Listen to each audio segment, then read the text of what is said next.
Hello, everybody. Welcome to Winefabet Street.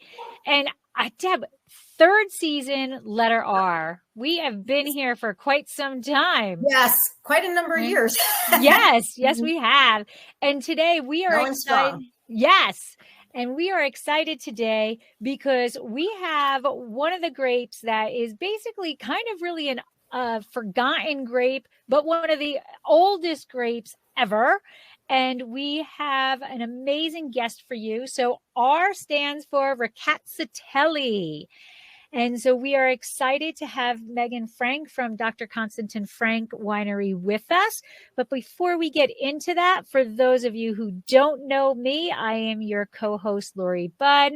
My husband and I own Dracena Wines in Paso Robles. So come visit us in downtown and taste our Blanc de Franc. We are the only people making that in the area. And on the other side of the spectrum, on the wine education side, I am a WSET level 2, a Spanish wine scholar, a Côte d'Aron specialist, a champagne specialist. And I just did a wonderful wine education program comparing Mourvedre in California to my beloved Monastrell in Spain. And that dropped last week on the podcast. So give that a listen. And this week on the podcast, the last episode was actually Thursday is Chardonnay Day. So I sat down with Chris Eberly of Eberly Winery, and we chatted all things Chardonnay. So give that a listen. And Deb? So I'm Debbie Giaquindo. I am known as the Hudson Valley Wine Goddess. I'm a certified specialist of wine, a wine location specialist in Port and Champaign, and a certified sherry wine specialist. I'm author of the book, Tapping the Hudson Valley, Day Trips and Weekend Itineraries, Visiting the Hudson Valley Wine Region. And I am a partner in a restaurant in North Wildwood, New Jersey called Trio North Wildwood, where we just got our liquor license approved to be able to serve alcohol in our restaurant because we're in a zone that doesn't allow that. So we got our variance. So right now my husband is building a bar, and June 5th we go and get the license transferred. And when the bar is up, we will be a full service restaurant. And yes, we will be serving Dr. Frank Riesling. Yay! Thank you so much. And I think that's probably about it. And I'm going to apologize because my dog barks because I can't lock her out because I'm the only one home. So, so anyway, and our guest, Meaghan Frank, from Dr. Konstantin Frank Winery in the Finger Lakes, one of my favorite wineries, although I haven't been there recently. It was probably one of the first wineries I went to in the Finger Lakes with my husband many, many years ago. Had a really nice tasting out on looking out over the vineyard. It was a good time. I have pictures. Oh, that's wonderful. So Meaghan, tell us a little bit about yourself. Absolutely. Well, thank you so much, Debbie and Lori. It's a pleasure to be here today, albeit virtually. Next best thing, but we'll have to get both of you up to the region and back. So I've been working at my family's winery for about 11 years. So I work with my father, Fred. I'm the fourth generation to manage the winery. And I have a background in both wine business and also winemaking and enology. So that's where my education took me. I completed my diploma a few years ago, and now I actually teach WSET classes locally in my spare time, just to kind of keep current. But I loved hearing about both of your backgrounds. It's very impressive, and it's an honor to be here today. Yeah. Well, we are excited. And so, Deb, do we want to clink before Elmo or after Elmo? Let's clink now. Okay. I got to grab my wine. Yep. I'll start with the sparkling. So I have the Rkatsiteli Amber in my glass. I have. And Deb just wants more exercise. I know. I can't fit everything on my desk. It's a mess. I've got the sparkling. And I love that label. I absolutely love that label. Great. So raising a glass. Cheers. It's 10 a.m. here, but you guys are past 1 o'clock so it's here. all good. Slancha. Cheers. Okay. We are going to go to Elmo.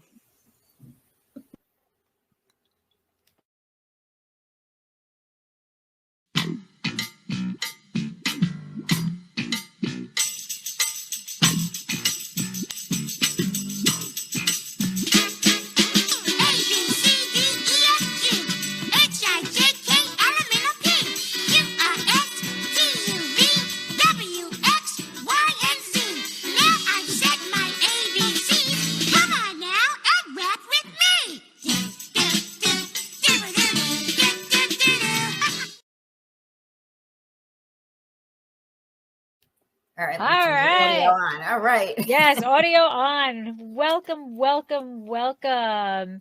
All right. Rkatsiteli. I'm excited about this because I love learning. I mean, I love learning about all grapes, but when they're these weird ones and super old ones that just are not, rolling off of everybody's tongue, these are the ones I really dive into. And so I I'm think really it's great excited. introducing people to these grapes. Mm-hmm. That to me is like the wine list at the restaurant. I will have a California Chardonnay and Cab because that's what the people down here, like. But other than that, it's actually going to be a lot of people through this program. Right. Yeah. Wonderful. That's really nice. Wonderful. Yeah, because they got to people got to think outside the box. Outside there's so much wine out there that is so good and is so meant to enjoy. Yep. So, yep. Excellent. So we'll see how this goes. So Meaghan, it was your great grandfather, right? That started it. Okay. Yes. And I was trying to think. Okay, I'm tracking back your, I know. It's the great grandfather. I didn't want to put too many greats. Too many greats, exactly. And he's pretty famous in the Finger Lakes, for everything that he's done. How did he find his way to wine? And give us some background on his path and his legendary status. Yeah, absolutely. So he has a very interesting background. So Konstantin was his name. He grew up in Odessa, Ukraine, and from a really young age became interested in grape growing and winemaking. He actually made his first wine when he was 15 from his father's hobby vineyards. And really set off on a path to become a professor, a researcher, a scientist, and this is, during the Soviet Union times.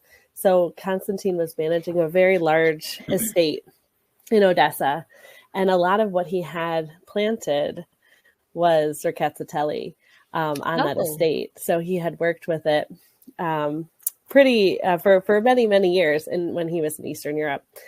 And so basically the family fled during World War II, and they were lucky to come to New York. Konstantin, he spoke 6 languages. Wow. He, had spent 35 years of his life earning a PhD, becoming a professor, being a researcher at the forefront of research and experimentation in Eastern Europe.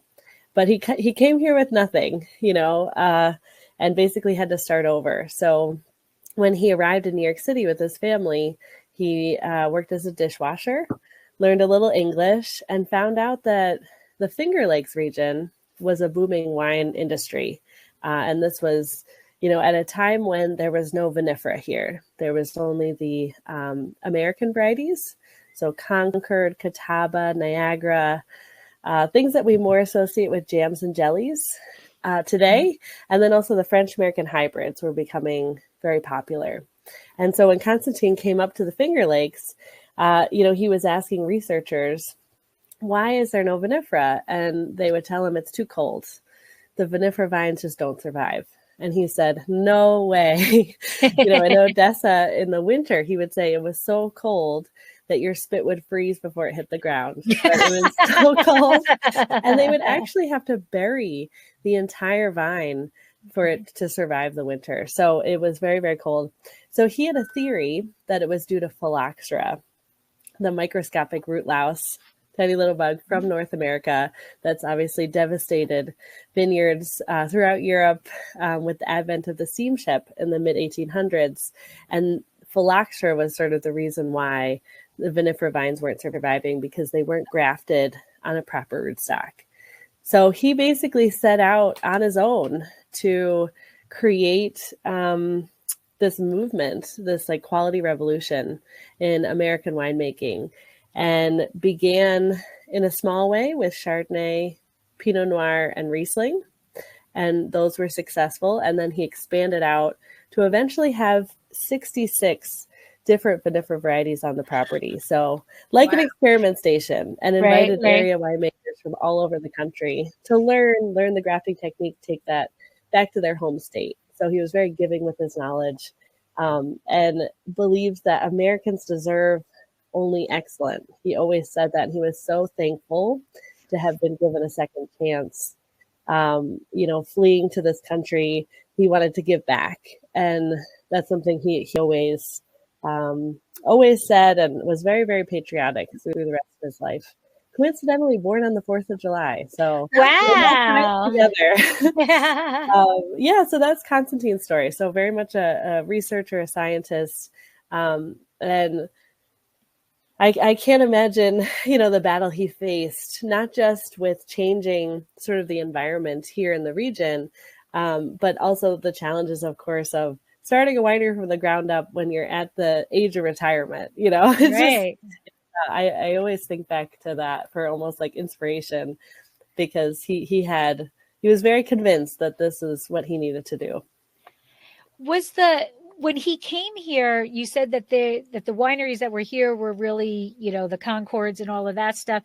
So did he choose to come to Finger Lakes because there was some sort of, grape experience, or is this where he came and he's like, hey, wow, check this out, it's here, Yeah, I think because he was used to working in a cool climate, that was familiar to him. He also loved, we have these really beautiful, very deep lakes that I think reminded him of Europe. Okay. So there were certain aspects that he really liked. I think if he was maybe closer to, say, California or somewhere out west, maybe that would have been a possibility. But because, he really didn't have anything. You think it reminded him of home, and there was just so many similarities that that's where he chose to settle down and do his thing? Absolutely. Yeah, I think so. Mm-hmm. And not that I can imagine that somebody has never heard of the Finger Lakes, but who knows? Let's say somebody has not heard of the Finger Lakes. Can you give a little description of where they're located and what makes it a little, what makes that region unique for wine growing? And maybe, because I think it's kind of cool, the fingers, the stories of how the fingers occurred or what the fingers mean. So. Absolutely. Yeah, this is a running joke also with my husband whenever we travel, especially internationally, when people ask, where are you from? And I always say the Finger Lakes. And he's like, nobody knows where the Finger Lakes is. I'm like, well, now they do. Right. So brand recognition, it's important. So yes, the Finger Lakes, we're in a beautiful region.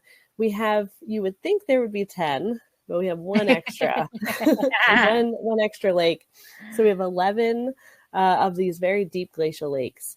And actually, during the last ice age, about 10,000 years ago, these glaciers receded from the north and carved out, almost like a hand carving, these really, really deep lakes. And not only do you have this collection, and, we're talking over 600 feet at some of the deepest lakes, very, very deep lakes. Not only do we have these deep bodies of water, but also during that process, there was almost like this carving of this like glacial till, leaving behind different soil types, making it a really interesting location also for planting vines. But these lakes are a really important aspect of our growing region. So they help to really moderate the climate. And act almost like a heat trap for our very cold winters, which for us is very much like our Achilles heel. The winters can be very, very challenging. Usually we'll have one in every decade that, we'll lose sometimes 50, sometimes more percentage of buds. So, but each region has their own, have their own issues. So that's definitely ours. But the Finger Lakes, the actual lake, really helps to kind of warm the area up in the winter, and then sort of help to avoid any spring frosts, because the lakes are quite cold even right now. Outside it's like an 80-degree day, but because the lakes are cooler, it's sort of helping to moderate the climate. And you can also imagine, with the creation of these very deep lakes, we have really steep slopes heading down to the water. So that's also wonderful for drainage, for airflow, for sun exposure, all the things you think of in Germany and Austria and these other locations that have these similar aspects. And how does somebody get there? Yes, it is, a little bit challenging. We're kind of off the beaten path, which maybe is why, some people still haven't heard of us. But we're about 5 hours from New York City. We're about an hour and a half from Rochester, which is probably our closest sort of airport. So it is important to rent a car when you're here because there's no such thing as Ubers or Lyfts up here. But it is nice and rural and relaxed, and there's no traffic. So that's nice. So I would say either coming from New York and driving from New York City or Philadelphia is not too far. Boston, they're all 5 to 6 hours, or flying into Rochester and then renting a car. Wonderful. And it's well worth it. Yes, thank you. Beautiful country up there. Yeah, yes, definitely. It truly is. It just really is. And it's quiet, it's green. I mean, anything, if you're stressed, it will get rid of your stress. I agree. And there's wine too. Yeah. So even and wine, melts the stress faster. It really is when you get there. Just as soon as you start to see the views of the lakes and stuff, you feel your shoulders start to drop down. And just something comes over you, and it's just, it's one of my happy places. So I don't know. Thank you. So Meaghan, being a pioneer that your great grandfather was, what kind of initial challenges did he face? And, when he decided to move forward and in his retirement years and, plant vines and everything. And how did he overcome them? Because I'm sure there was a lot of challenges and a lot of naysayers. Absolutely. Yeah. And he just didn't care, honestly. Yeah. Good for him. Yeah, I know. I like to take that with me because I think I care a little bit too much, and to just think about him just paving his own path. And there was a fairly large wine industry, especially pre-Prohibition. Prohibition really wreaked a lot of havoc, I would say, in our region. A lot of wineries did go out of business. But when Konstantin arrived, there were 12 very large wineries making a lot of money, selling pretty sweet, grapey, and flavor wines. And he was sort of upsetting the apple cart, if you will, if that's the saying. So he was coming in saying that, these grapes are not good enough. You need to be making wine from these varieties. And, he was just adamant. And he had some individuals that would, that believed in him. And many of those wineries have survived and have continued. Very few, I would say, just maybe 3 of those original wineries are still in existence. Like, they were just not willing to change with the times. So he was onto something, but had a lot of backlash and a lot of sort of an uphill battle, if you will. Was it more like, look at that crazy old man? Yeah, they called him the crazy old doctor on the hill, and he just didn't care. He was like, whatever, I'm going to do what I set out to do. And then, of course, a lot of people expected the winery to just go under after Konstantin passed away, that it was just an experiment that started and ended with Konstantin. And so the fact that we're here 4 generations later, I think, is a true testament to, his belief and his conviction was actually, it was a possibility for success in the future. Wonderful. And sustainability, it is so, it's a buzzword now that is a great buzzword and needs to be done. So what are your sustainability practices? Do you have initiatives in the winery? How are you dealing with the vineyards and the people? Because that's really, sustainability is really more than just in the vineyard. Yeah. Absolutely. Yeah, no, it's a great question. So New York State actually just came out with a pretty comprehensive sustainability initiative. So last year we actually did get all 3 of our estate vineyards certified for the New York State sustainable wine growers program. So even on our back labels now, there's a trust mark, and basically the program involved a fairly intense audit and reporting. So we have to report pretty frequently any inputs. And basically, as you mentioned, it's sort of an all-encompassing practice of environmental inputs, also worker health and safety, and then additionally reducing your economic risks. So looking at those three metrics. So we're really excited to have that initiative in place for New York State. And then about 10 years ago, as sort of another side project, we installed solar panels. So it makes up more than half of our energy needs, which is really helpful to have. And we're investigating solar water. So there's a lot of different things we can do. And I know you've interviewed other sort of family wineries. And I think that the whole idea is you want to preserve what you have for the next generation. Yeah. So towards to the land, and also your people, your family, your work family, is really at the forefront of our goal. So very, very important to us. Absolutely. Yep, it is. So we're here to talk about Rkatsiteli. Did I say it right? You did, Debbie, you did. Okay. Yes. Because I'm really bad with stuff like that. But yeah, we're going to get to that in a second. But I want to just kind of focus what other grapes that people will know about are found in the Finger Lakes. I know that you're beginning to plant a lot of Syrah up there. And what other grapes are found up there?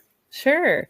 Riesling is our number one. Riesling has really helped to put us on, I'd say, the international wine stage, which has been really, really exciting. So most producers here in the region, there's about 150 wineries, are producing a handful of styles because Riesling's so versatile. We produce 9 styles ourselves, between traditional method sparkling all the way to botrytis dessert wine. So there's so much to say with Riesling, but we work with 17 different vinifera varieties. So there's a lot of experimentation. I would say past Riesling and also Cabernet Franc, I would say, is probably our big red grape. Lori likes Cabernet Franc. Yeah. That is probably our biggest red. But also Pinot Noir, Chardonnay, Gewürztraminer, Pinot Gris, Pinot Blanc, a lot of Alsatian varieties, Germanic varieties. Syrah is being grown in some of the warmer sites, and there has been a lot of interest there because of the sort of elegant style you can produce. But traditional method sparkling is really on fire here. So that is a big category for us, which is next year will be our 40th year. Of our first. Oh my goodness. Yeah, and that was something my grandfather started. So the son of Konstantin was very passionate about sparkling wine, and we actually have a whole traditional method sparkling wine cellar right next door that's just devoted to sparkling. So we're almost seeing that as the next big thing. Riesling has arrived, but sparkling, I think we're on the horizon for. And you're doing that sparkling from start to finish? Start to finish. Wonderful. Then it's good because it's cold climate. So you have that opportunity to start picking the end of August, beginning of September to make the sparkling. Absolutely. Yeah. All the ingredients are here, right? We have very interesting, these slate, a lot of slate in the soil, glacial soils. We have cool climate, where we can get full ripeness, but still have so much acidity to play with for 2 fermentations. So it's a very exciting category. Wonderful. We have, I think sparklings across the board are becoming people are starting to say, we can drink it all the time. And there's so many different styles of it. But at least by us, not very many people are making it from start to finish. They make their still wine and then they're sending it out to Lodi or up to Sonoma or somewhere. And then, this one facility is just, doing the second fermentation Sure. for everybody, so that wine is coming back. And I'm like, well, okay, this still is the same, but Sure.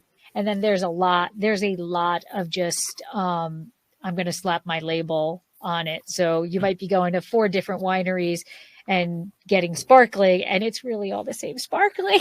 How wild. So I love when the winery is, if they're devoted to the sparkling, that they're physically making it. And that's a big commitment, because that's not an easy process or a short process. Yes, everything is very, very intensive. And I mean, our sparkling winemaker's with us.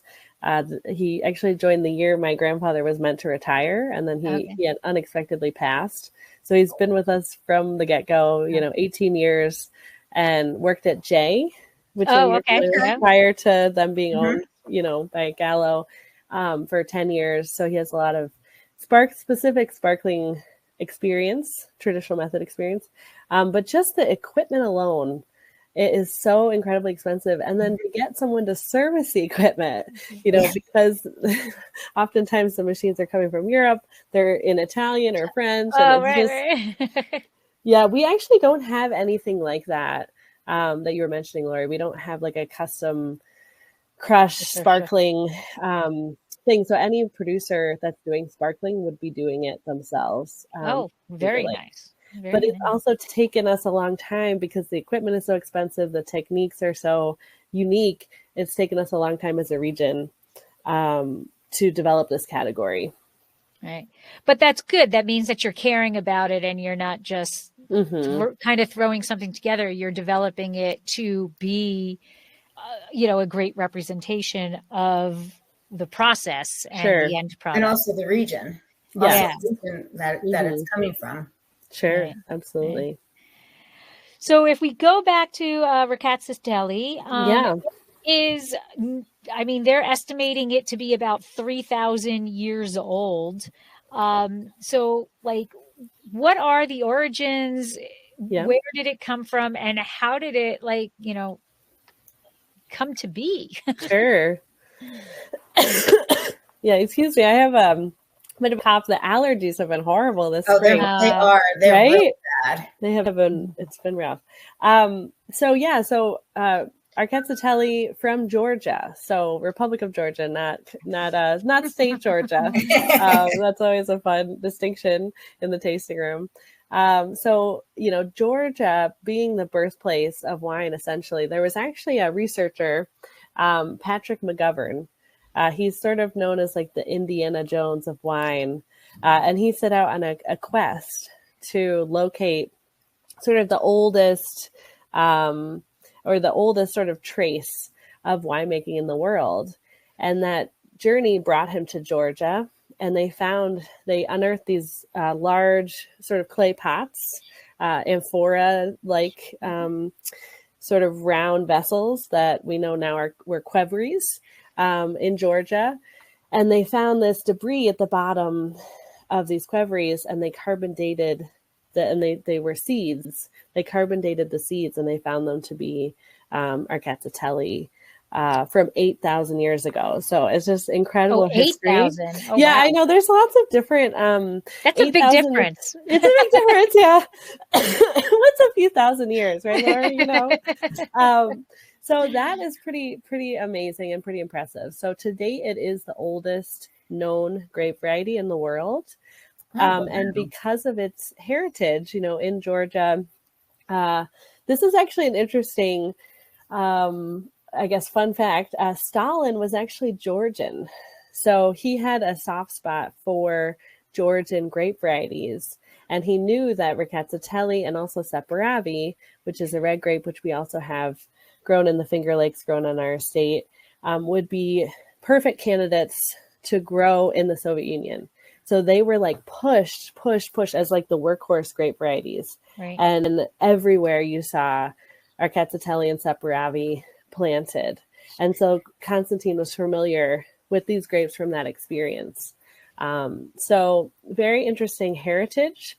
And at one point, it was like the top, I think it was the third largest planting in terms of white grapes in the world. And this was in the mid-90s. and that has sharply declined because of other grapes being planted, but it has such an important role in sort of on the wine stage in terms of a historical perspective. Very cool. Yeah. What makes it unique compared to other white wine grapes?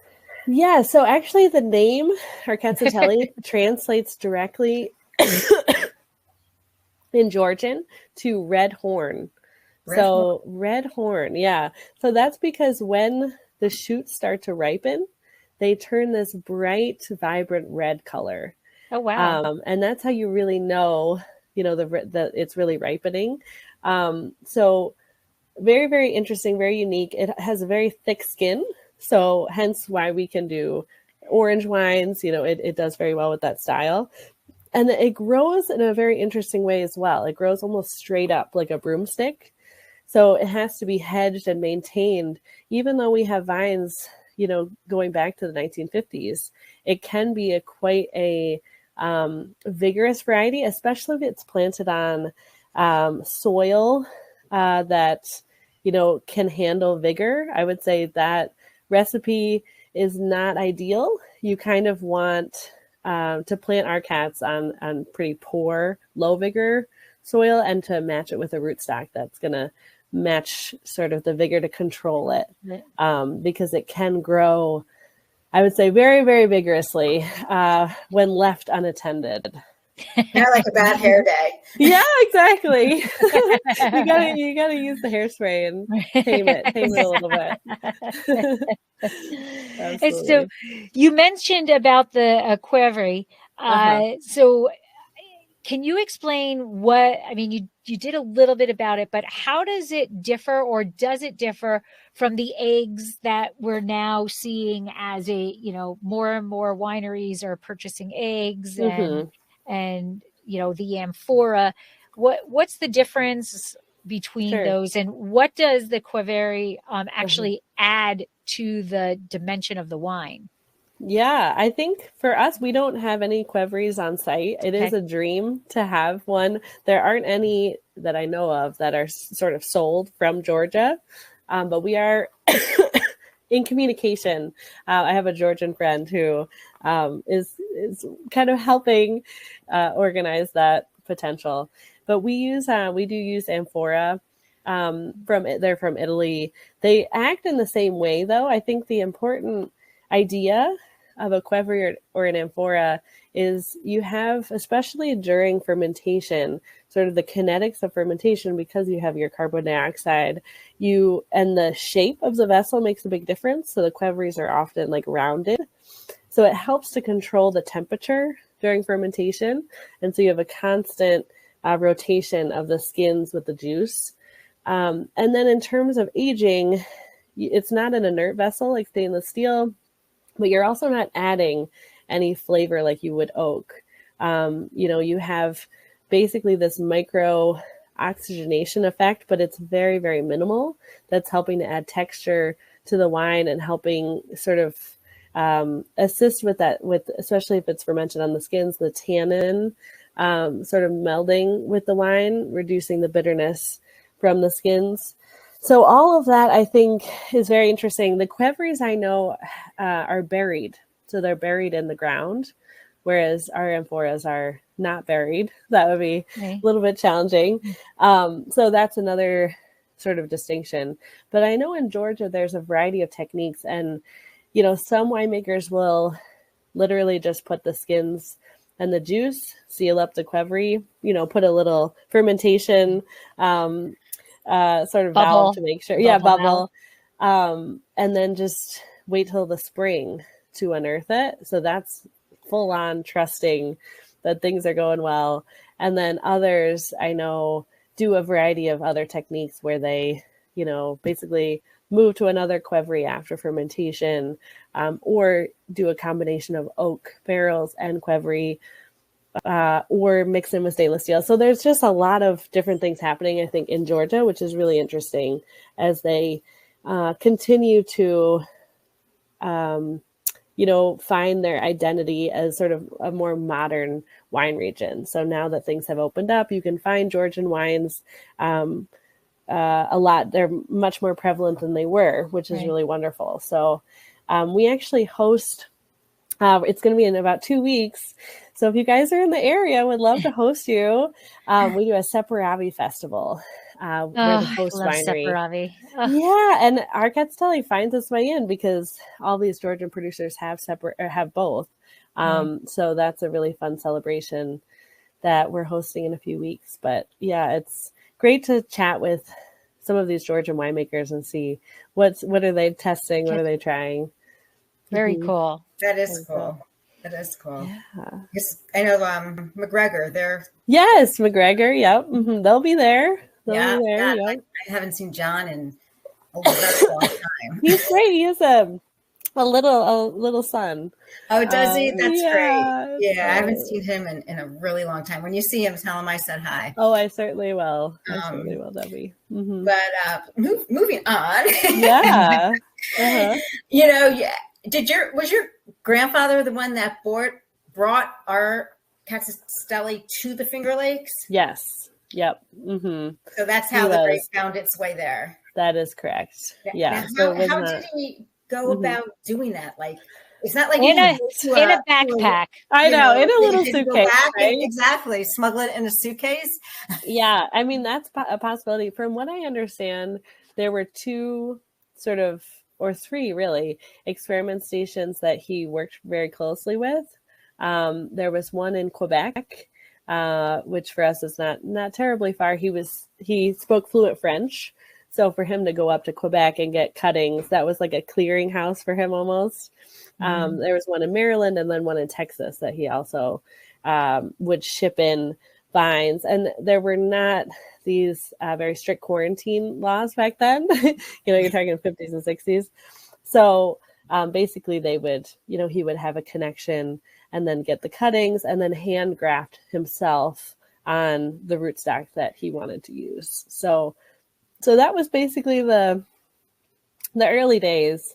And he had varieties that we no longer have that, I don't think have a bright future in the Finger Lakes, like Pedro Jimenez. I don't know how that survived, but, Ferment, which is another very interesting one. Nice. He had Gamay, which some producers still have in the region. Matsvani. That's an Eastern European grape. So just so many, over 60. So he was really experimenting with what was going to work and what didn't work so well. So before we go on, we started talking about sparkling, but we didn't talk about your sparkling, and Debbie has it in her glass. So I think let's talk about this actual version, or I should say expression. I hate using the word version. Expression. And it is Méthode Champenois. Yep. So tell us about this wine as Debbie is sipping on it. And of course, this beautiful label. Yeah. So this was our first release of a sparkling Rkatsiteli. We've only ever done still wine prior to this. And it was just really fun. Eric, our sparkling winemaker, was excited to try it. And we had some Georgian examples that we were really inspired by. So this one is, as you mentioned, Lori, it's made in the traditional method. Especially our Rkatsiteli has a tremendous amount of acidity, so making it a fantastic candidate for this style. And this just has a touch of dosage. It's an extra brut, so kind of rounding out that really bright acidity. Nice. But it is a really fun one. And to talk about the label, we hosted last year a Ukrainian benefit event. We called it the Summer Kitchen because that's a sort of a tradition in Ukraine because it gets so hot in the houses in the summer. You have an outdoor kitchen in the summer, so that your house doesn't get smelly and too hot. Yeah, and there's all these recipes that were celebrated for the Summer Kitchen. So that was the idea behind it, and we worked with an artist, a muralist out of Buffalo, New York. And she did an interactive mural with our guests that day. And then we are doing 3 releases of the sparkling wine, one every year. Is that with the 1 of 3? Yes. So Okay. the mural will be all collected at the end of those 3 years. So theoretically, you could collect one every year. And we also are curious to see how the Rkatsiteli ages on the lees. So that there was a bit of both in there. You can collect the mural, but you can also really see the development on the lees with that one. So, and we're excited to host that event again in July. So again, Lori and Debbie want to have you guys up. I can't get away in the summertime. I got a restaurant in a tourist area. Oh, of course. Summer is better for me. All right, here we go, Lori. Yeah. But this is really nice, fresh. It's something I can see can be drank anytime. Like, you know, it's beautiful. Very Great. nicely done. I'm so glad. Yeah, it's really bright and fresh, I think is really, really great. So even for 3 years, you know, on the lees before it's disgorged, it's still showing just a lot of freshness, which I think is true with really all of our sparklings. And when you're talking about the vine and you're talking that it can be very vigorous and it's really important to know what soil and rootstock you're putting it on. Is there any other vineyard issues that that you need to be concerned with? You know, is it susceptible to anything else? Yeah, downy mildew is a big big threat for this one in particular. So just being really conscientious, making sure that the canopy has enough air, a lot of leaf pulling, a lot of hedging, making sure that you have a lot of room for the air to kind of get through in the canopy. Because I would think though, like that's an easy fix for you guys in the Finger Lakes because that breeze is there coming off of the lakes. You just need to make sure that breeze can get to where it needs to get to. That's exactly right. Yeah. Nice. That makes it easy. That's good. Yeah. Just need a little handwork there. Right. Right. Yes. Did you want to go through all the wines now, Lori? Yeah, we'll go a little bit more. We've got you. We've got a lot of questions for you, Meaghan. Oh, good. I'm ready for it. I'm ready for it. We'll do a few more, and then we'll introduce the what I don't know what you call it. I called it the. I don't know why. The main. Yeah, it's just like the OG. Yeah. The OG Rkats. Yeah. I like that. I was talking when I was talking Chardonnay with Chris. He has his mainstay, right? And then the reserve. And he's like, every day. And he's like, I got to change that. I don't like calling it every day. He's like, general. And he's like, no, I don't like general. So I'm like, we got to come up with a term that means, you know, that doesn't have a bad thought process you know, but OG, I like OG. The OG, yeah. There we go. See, you can share that with him. The OG Chard. The OG Chard. There we go. Go ahead, Deb, and then after this. So, you know, we touched on the climate and everything of the Finger Lakes and how, you know, it was kind of in par with the climate in Georgia and everything. And do you, the soil conditions, you had mentioned a little bit. So what does Rkatsiteli thrive in? What type of soils? Yeah, I would say it's a fairly easy one to plant. I know it does well in a variety of different soils, but where it can really shine, I would say are more poor soils. So, you know, soils that don't have a lot of moisture, nutrient poor soils. So that's what we have here, you know, in the Finger Lakes, very rocky glacial soils. Because otherwise it's just going to become very, very vigorous. But there are plantings all across the eastern United States of Rkatsiteli. We have probably the largest, but, you know, Virginia, Massachusetts, New Jersey, Ohio, you know, there's a smattering of plantings. And we had a nursery here for a long time. So, you know, viticulturalists and winery owners would get cuttings and then take them back to their home state. So there is a small movement of Rkatsiteli, and it's fairly easy going for where it's planted. I think it's really the the wine that you're making at the end, is it an interesting one, right? So if it's planted on a very nutrient dense soil with a lot of access to water, and it's overcropped, the final wine, it might be, tasty, but neutral. Is it going to be like exceptional? More neutral.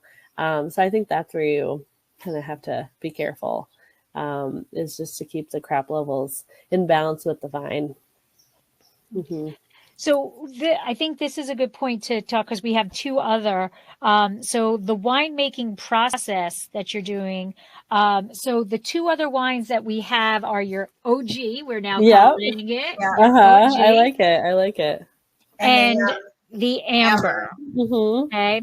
So walk us through that. Sure. That, because sparkling is such a different beast. So are you bringing this fruit in at the same time? Take us through the similarities and the differences between these two processes. Sure. Yeah. And just a note about Rkatsiteli when it's harvested. So usually it's around the same time as Riesling for us. Okay. It's a variety that really holds its acid. So, typically later. Yep. Right. Typically the third week or so of October. Wow. And it's also a late budding variety. Okay. So it helps with any spring frost danger. Yeah. So it actually works quite well for us in that especially if you have a little extra, hang time, it does very, very well. So harvesting later, so the sparkling was picked quite a bit earlier. I want to say the first week of October for that 2021 release, because you really wanted that sort of maximum acidity to go through those two fermentations. But for the OG and the amber, typically the third week of October is common, and we have 3 different blocks on the site on our property. So looking at for the OG, which is stainless steel fermented and matured, looking for that freshness, and really the wine, again, as I'm sure hear all the time, the wine's very much made in the vineyard. There's really very little manipulation happening at the winery, versus the amber, there's a lot more, I would say, winemaking techniques employed there. So with the OG, basically pretty standard crushing to stemming, removing the skins during the press cycle, treating it almost like a Riesling in that way, like really looking to capture all the aromatic potential, and then going into a stainless steel tank for fermentation. And we typically ferment actually with a yeast that does well with thiols. So like a Sauvignon Blanc yeast is a typical one for us, because it really heightens that like guava, passion fruit, like the kind of tropical notes that you can get. So it's pretty punchy with its aromatics, a nice cool fermentation. And then that's basically it. So racking out the leaves, and then it's bottled usually in February or March of the following year. Whereas the amber, and I have a note about the name. So amber is sort of the homage to the Georgian Quievre style, which many of them are called amber. But we also have a line of wines paying tribute to the women of our family who have helped build the business. And so we have my great-grandmother Eugenia, we have my grandmother Margaret, my 2 great aunts. And so often we hear in the tasting room, so you have Eugenia and you have Lena and Hilda, but who's Amber in the family? Oh. And I'm like, oh no, what have we done? So that's kind of funny. So there were no Ambers in the family. That's just the style. So with the amber, this is a style we released, I think for the first time in 2016. So it's a fairly new one for us. And the trick has been, it's sort of an entryway orange wine, I guess. I was going to say. Gateway orange wine. I see the difference of the colors. So about 2 weeks, we do a open top fermentation, just like our red program, on skins with twice a day punch downs. So trying to extract just enough of that color and the tannin and all the phenolics in the skins. And I mentioned Rkats has really thick skins, so making it a great candidate for the style. But the challenge is just having it not too tannic, right? So we're just looking for enough to build that texture. Actually, this past vintage, we did a month on skins, which was, we pushed That's a long time. Yes, we pushed it a little bit. I would think it would have been darker. Yeah. I will this You vintage, know? but we haven't No, released what they that one just yet. did, Deb. What they just did. Oh, what you just I'm did. sorry, Okay. I'm confusing. But typically it's about 2 weeks. So we are trying to kind of see where that line is. But essentially after the open top, fermentation on the skins, it is, we do have it hooked up to cooling as well, so that you don't have too much heat during fermentation. We press off the skins and then age. We have a variety of amphoras that we age the amber Rkats in to sort of build that texture and really let the tannins mellow out. And typically that's bottled in the summer of the next year. So yeah, so that's the amber style. So variety of different things happening with Rkats. Yeah, a lot of it's exciting that you make so many different types that express different characters of the grape. Sure, absolutely. Yeah, it's an exciting one. So for me, let me preface that, not for me, but when I'm educating people about amber or orange wines, a lot of people have a negative connotation to it because I think it's an oxymoron. Yeah. Right. For many people, a white wine doesn't, their brain goes in this direction for a white wine. But when you're having this orange or amber wine, that skin contact gives that slight bit of tannin that people aren't used to getting in a white wine.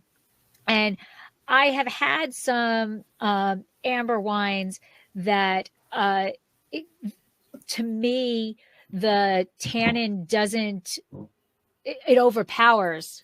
Yeah, I've been there too. The wine, and that's all I'm getting, and I don't get the wine.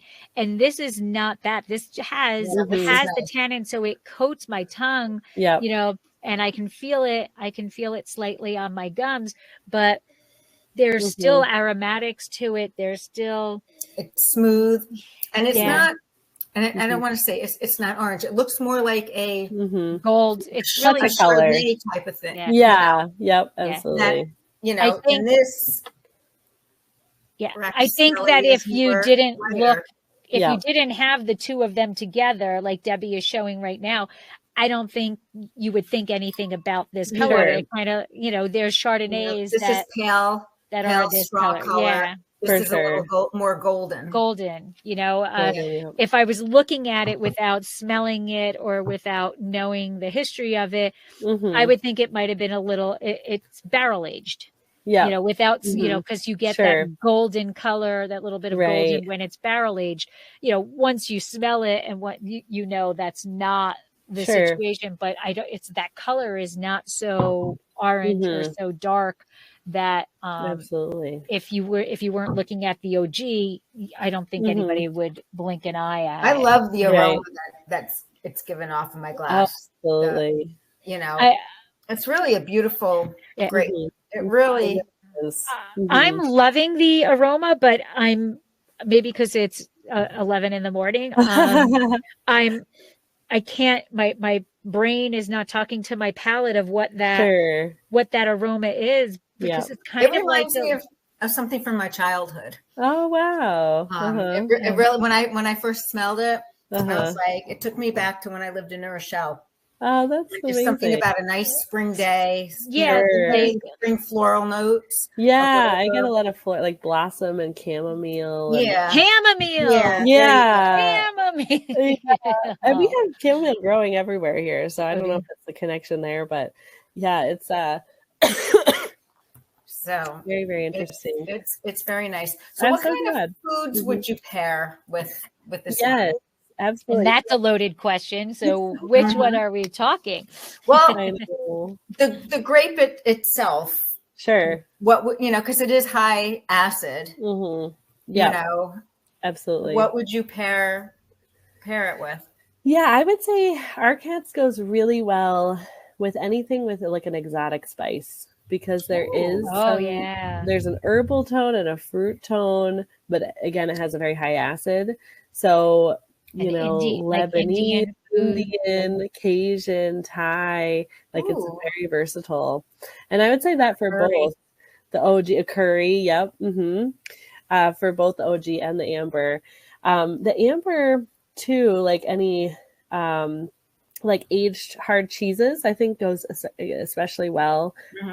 It's very versatile in that way, and also sort of heavier proteins, like a roast chicken or smoked fish, things like that, because there is this other kind of component with the tannin, can stand up to sort of the heartier protein, if you will.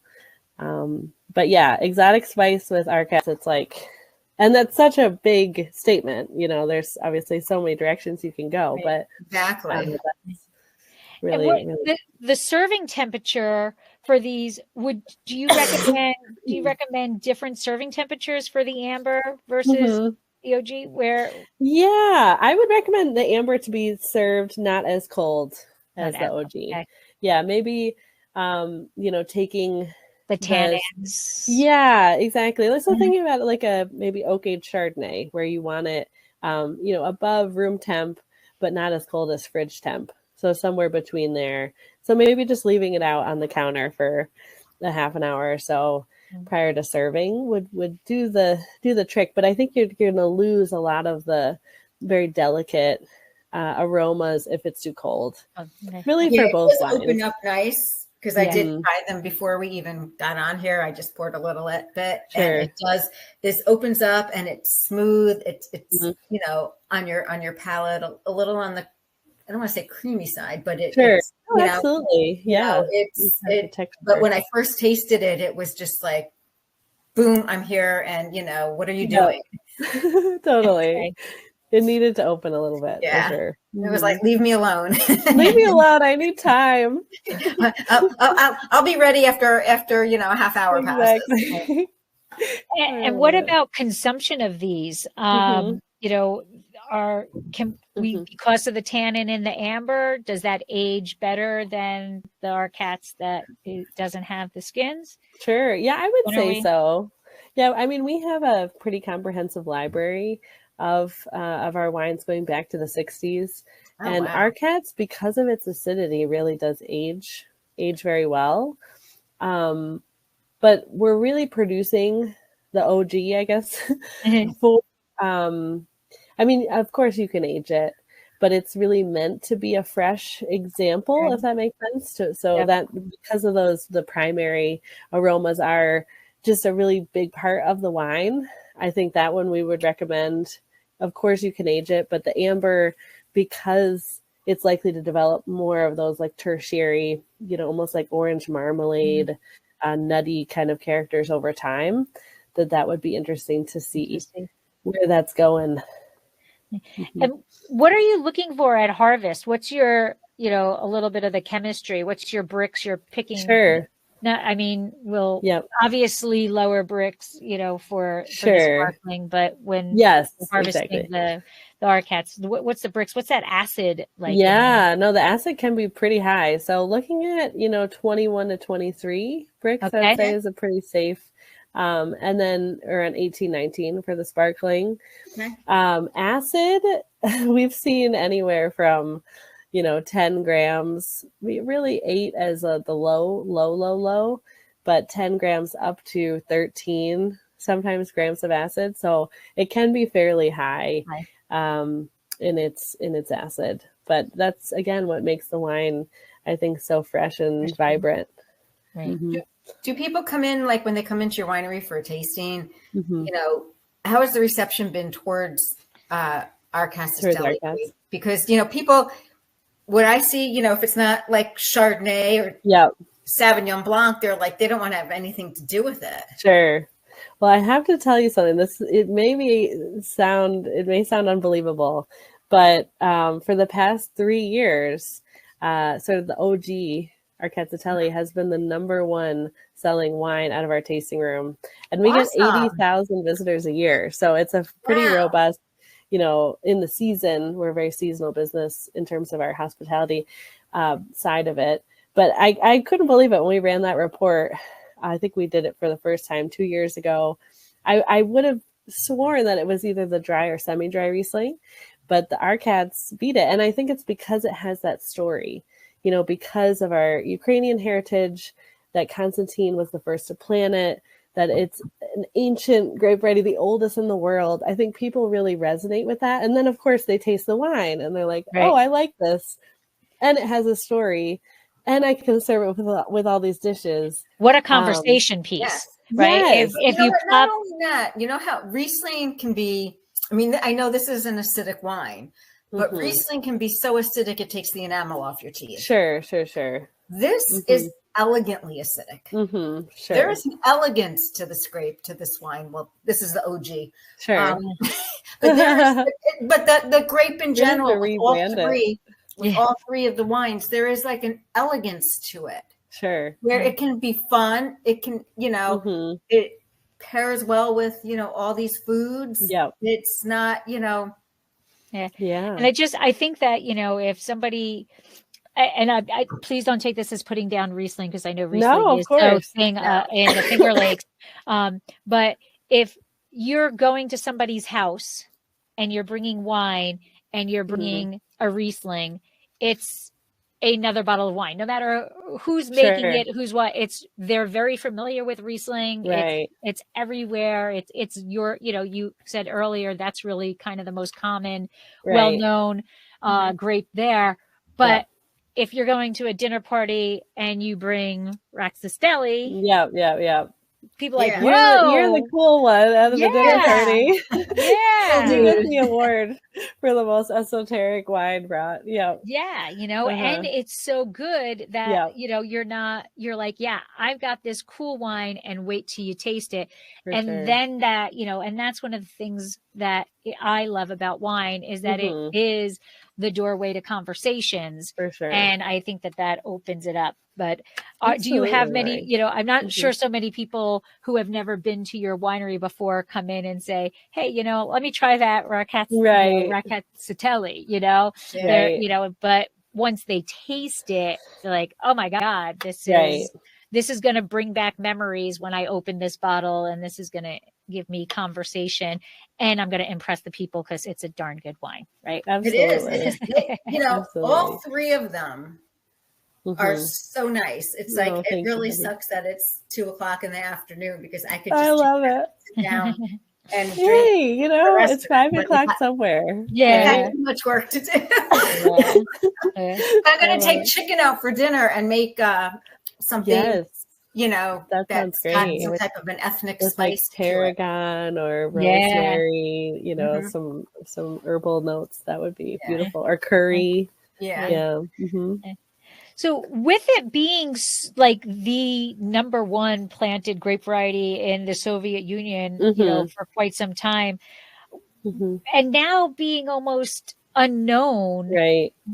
Why do you think that happened? It's,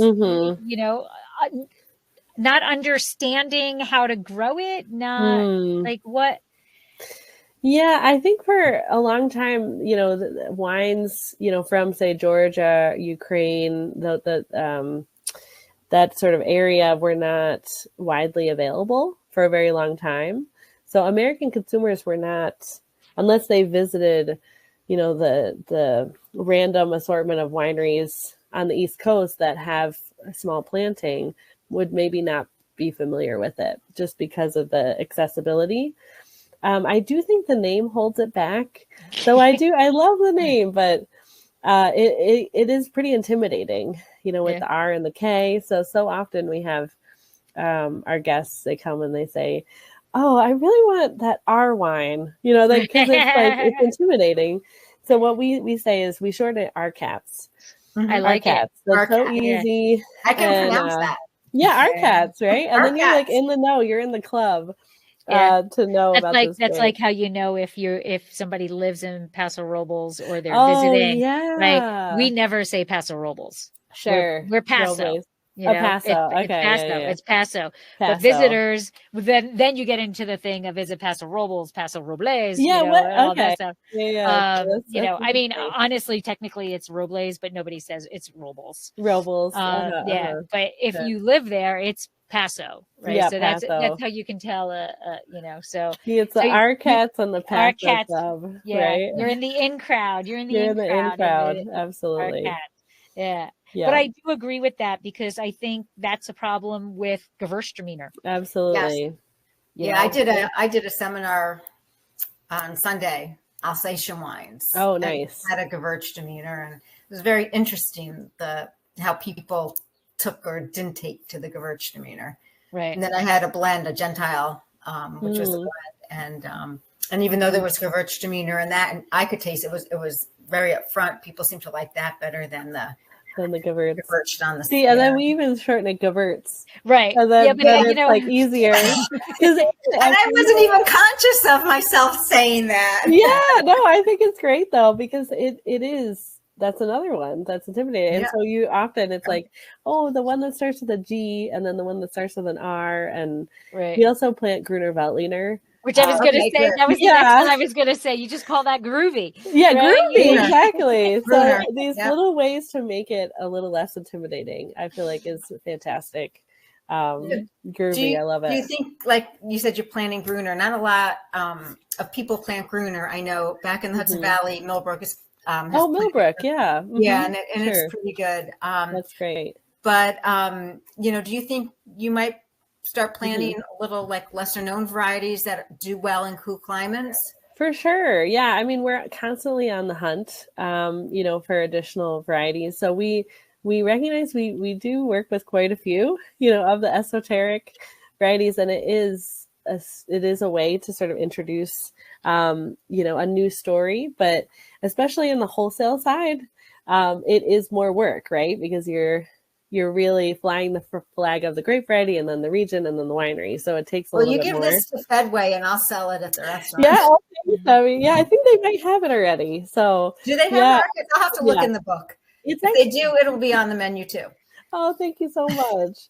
Yeah, it's actually a really important one for restaurants, for on-premise, because it does so well with different cuisines. And it's such a unique thing for especially a restaurant that has sort of an inventive wine program, like I'm sure you have. Yes, we have a pad thai type of noodle. Oh, fantastic. That would be a stellar pairing. Really well with this. Stellar, yeah.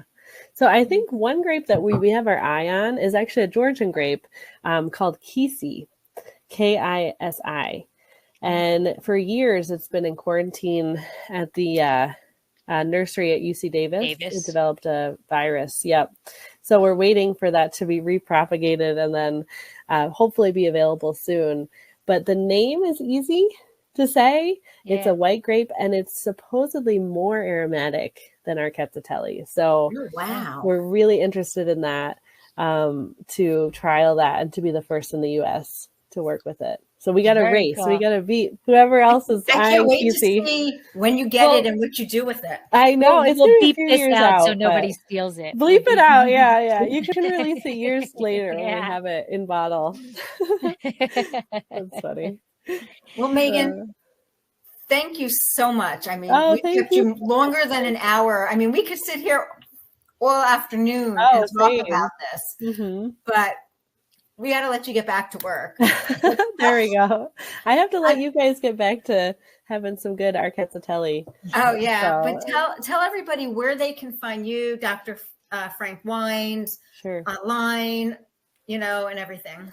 Yeah. So her website is www.drfrankwines.com. So we do ship to most states in America. And we do have distribution in 40 states. So most of the U.S. and 9 export markets, Japan being the biggest, but in small amounts. But so if you have any international visitors, but definitely welcome everyone to come visit us in the Finger Lakes. We have a variety of wonderful experiences, going from very intensive sort of put your winemaker hat on tours and experiences to very laid back, sort of look at the beautiful lake and enjoy some wine. So the whole gamut of sort of a guest experience. So would love to host you guys and host everyone up in the region. And which lake are you on? We are in Keuka. So not to be confused with Cayuga, which is another lake. So that most of the wine growing is on the 3 middle lakes. So Keuka, which is a Y-shaped lake. That is a very unique shape. And then there's Seneca in the middle, and then Cayuga further out of the 11. Those are the 3 major. But Keuka with the Y shape is the most special. And in the Iroquois language, it means canoe landing, because it was just known as being the best lake to sort of paddle and the most beautiful lake. So I'm clearly biased, but Keuka is where we are. Okay. I always say when I talk about the Finger Lakes and there's Cayuga and Cayuga, I always say Cayuga with the K. With a K, exactly. Yeah. With a K. That's what I always say. You got Not to be confused with Cayuga with the C. Correct. Right. Yes, it's on the west side of Seneca, not the east side of Seneca. Exactly. So, that's a good way to say it. Yeah. Absolutely. Well, Meaghan, thank you so much for sending us the wine, allowing us to enjoy it. Sure. We have the 2 here. And of course, this beautiful sparkling. Yeah. And so we appreciate you sharing all of your knowledge and everything with us. And I did save a little bit, so I'll raise the glass. Cheers. And thank you very much. Slancha. Thank you. Slancha. Cheers. Bye-bye. Thank you very much. Week. You too. Take care. Hope to see you soon. You.